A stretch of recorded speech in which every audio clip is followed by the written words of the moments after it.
This is going to help you master seconds and thirds, starting on white notes and starting on black notes. You're going to get these solid in your mind, the qualities of the different seconds and thirds, how to make them, and you can always relate intervals containing black notes to a nearby interval consisting of only white notes. Now on these drills, you're going to see them in both the keyboard and staff views. So when you're looking at the staff, make sure you pay attention to the clefs. Now with a drill that's just drilling seconds, all you have to care about is quality, right? You're just going to look for quality. Is it a major or a minor second? Similarly, with the thirds drills, all you're going to be caring about is quality.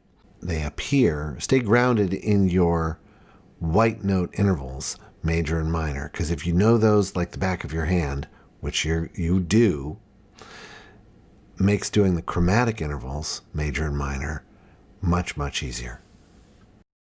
You are getting better and better at identifying seconds and thirds on the white notes only. So you've got your 3 major and your 4 minor thirds using only white notes, and you've got those locked in.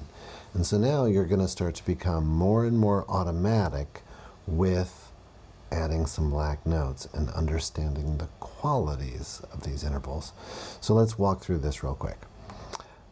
Seconds, you're going to start with an F, just for example. And you know that a step above F is a G. And we know that it's a major second. So we can make that major second a minor second by making the interval a half step smaller, so we can lower the top note. Or we can raise the bottom note. In either case, you know that it goes from an F something to a G something. Now I could also raise both notes to give us from F sharp to G sharp.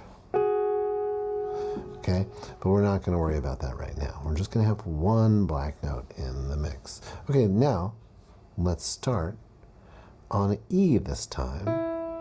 And a step above E is F. Excuse me.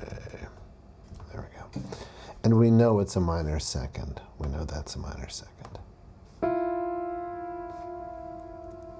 And we make that minor second into a major second by making the interval a half step bigger, either by raising the top note or by lowering the bottom note. Now notice the computer wanted to go D sharp, E sharp, which is fine, but we're going to go E flat, F.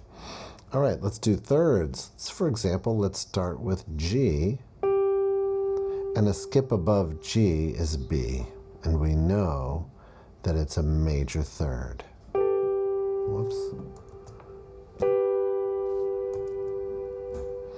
And we make that major third into a minor third by making the interval a half step smaller by either lowering the top note or raising the bottom note. And again, it wants to do that, but we can use the Z key on my keyboard to enharmonically change it. Last time, let's start on an A, and a skip above A is C.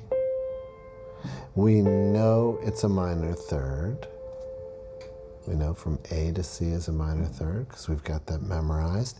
And we can make that minor third into a major third by making the interval a half step bigger by raising the top note half a step or by lowering the bottom note a half step.